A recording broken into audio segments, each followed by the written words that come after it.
إن الله لا يغفر أن يشرك به ويغفر ما دون ذلك لمن يشاء ومن يشرك بالله فقد افترى إثما عظيما.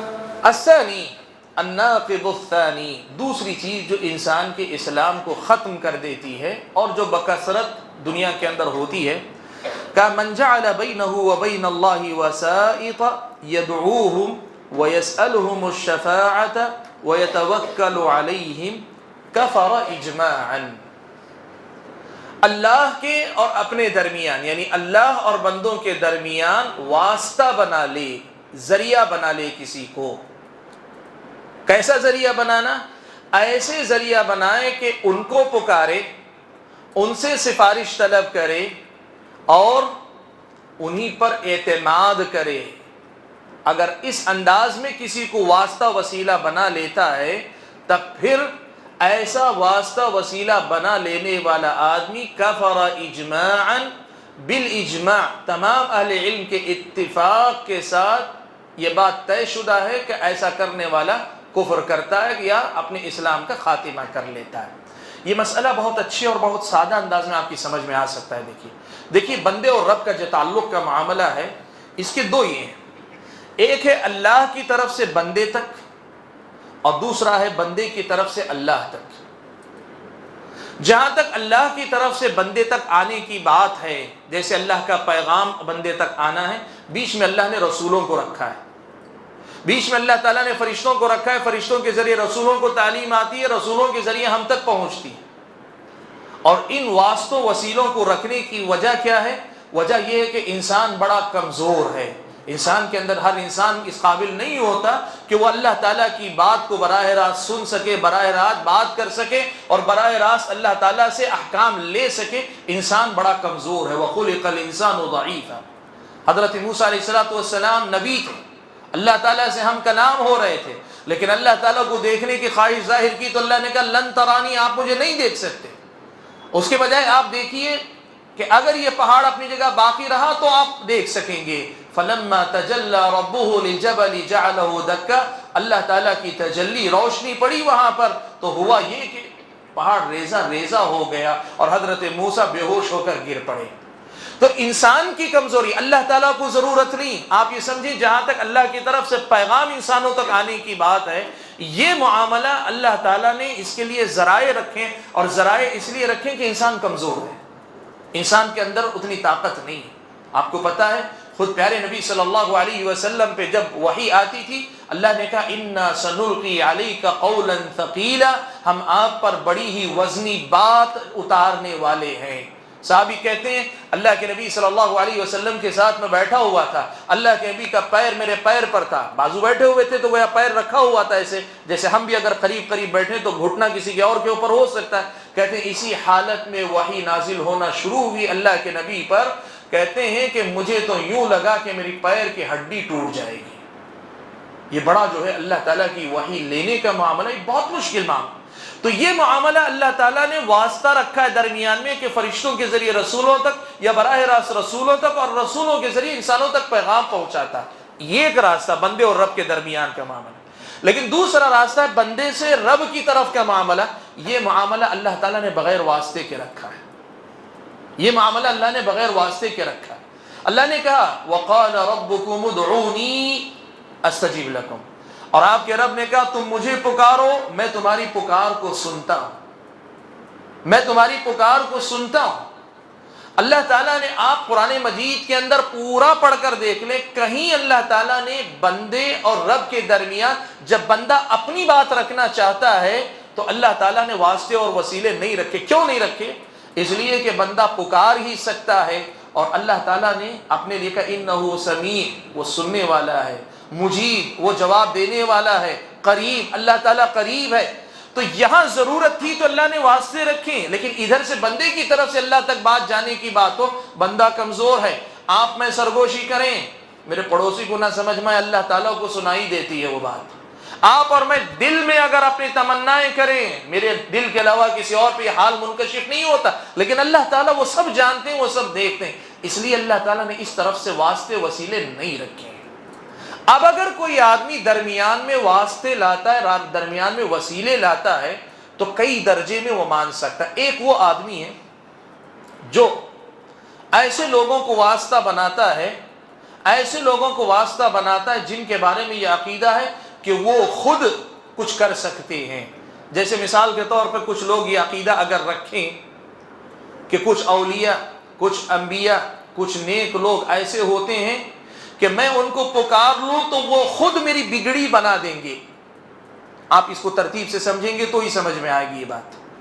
کچھ لوگوں کو واسطہ بنا لیتا ہے، وہ معاملات جو اللہ تعالیٰ کے ہیں وہ مانگنے طلب کرنے میں یہ مانتا ہے کہ اللہ تبارک و تعالیٰ کے علاوہ کچھ ایسے لوگ ہیں، انبیاء ہیں، اولیاء ہیں، فرشتے ہیں، کوئی بھی مخلوق ہے، وہ خود کچھ مجھے دے سکتے ہیں، اولاد دے سکتے ہیں، وہ اللہ تعالیٰ کے وہ مجھے نفع دے سکتے ہیں، نقصان۔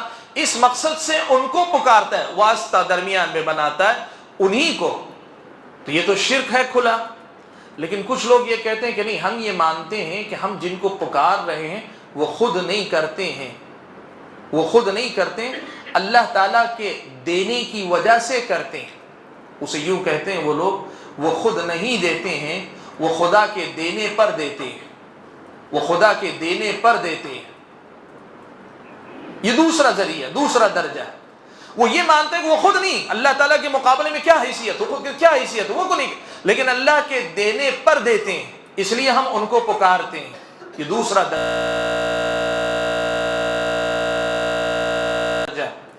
اور تیسرا درجہ یہ ہے کہ آدمی یہ کہے کہ نہیں، دیتا تو وہی ہے، دیتا وہی ہے، کوئی اور اللہ کے علاوہ دیتا نہ خود اپنی طرف سے دے سکتا ہے، نہ اللہ نے دینے کا اختیار کسی اور کو دیا ہے۔ البتہ ہم جن کو پکار رہے ہیں یہ لوگ اللہ کے بڑے قریبی ہیں، جب ہم ان سے مانگتے ہیں، ان کے سامنے طلب رکھتے ہیں، تو یہ اللہ تبارک و تعالیٰ کے قریبی ہونے کی وجہ سے اللہ تعالیٰ سے دلواتے ہیں، اللہ تعالیٰ کے ذریعے ہمارا کام کروا دیتے ہیں، اللہ کے پاس ہماری بات پہنچا دیتے ہیں۔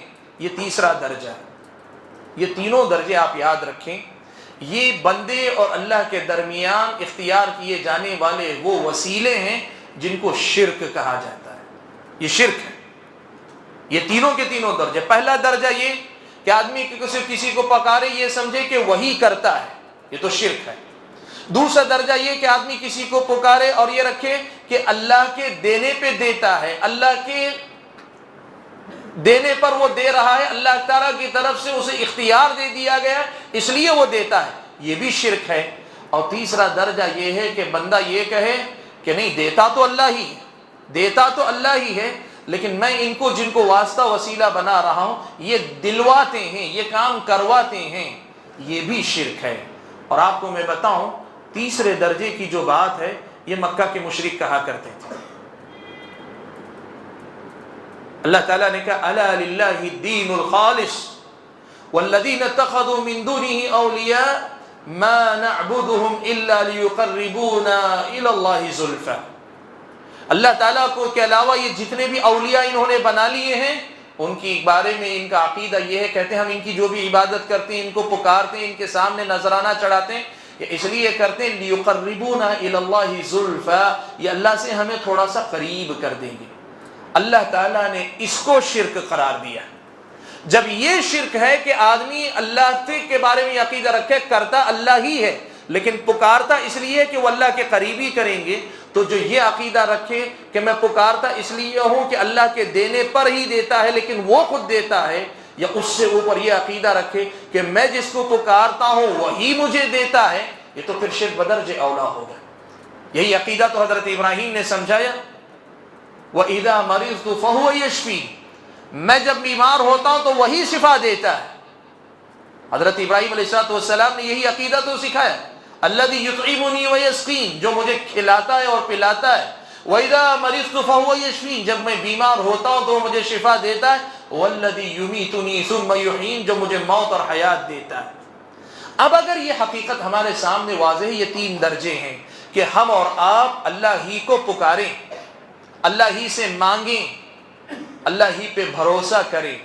ہمارے اور اللہ کے درمیان کے جو معاملات ہیں اس میں اگر ہم یہ مان کر کہ یہ اللہ سے قریب کرنے والے ہیں پکارتے ہیں تو بھی شرک ہے، یہ مانتے ہیں کہ نہیں جن کو پکار رہے ہیں وہ دیتے ہیں، اپنی طرف سے نہیں دیتے، اللہ کے دینے پر ہی دیتے ہیں تو بھی شرک ہے، اور اگر یہ مانتے ہیں کہ یہ جن کو ہم پکار رہے ہیں یہ خود دے سکتے ہیں تو یہ تو سب سے اونچے درجے کا شرک ہو گیا۔ اسلامی شریعت کی نظر میں واسطے وسیلے بنانے کے یہ تینوں کے تینوں درجات جو ہے یہ شرک ہیں۔ سارے معاملات اللہ ہی کے پاس ہیں، ہمیں پکارنا بھی صرف اللہ تعالیٰ کو، ہمیں اپنی دنیا کا کوئی معاملہ چاہیے، آخرت کا کوئی معاملہ چاہیے، یہاں واسطوں وسیلوں کی ضرورت نہیں، سیدھے سیدھے اللہ تبارک و تعالیٰ کو پکارنا چاہیے۔ ایک بات۔ دوسری بات ہے واسطہ اور وسیلہ بنانے کا ایک اور درجہ جسے بدعت کہتے ہیں۔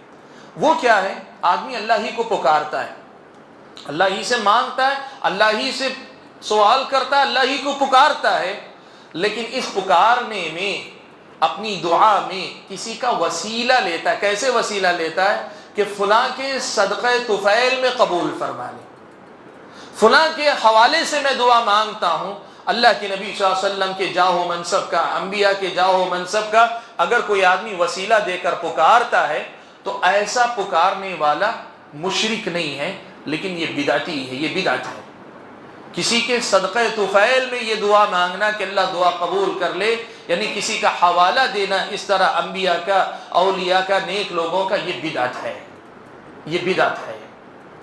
اور وسیلے کا تیسرا درجہ آتا ہے، وہ ہے کہ اللہ تعالیٰ کو اللہ کے ناموں سے پکارا جائے، اللہ کے نام کے وسیلے سے اللہ سے مانگا جائے۔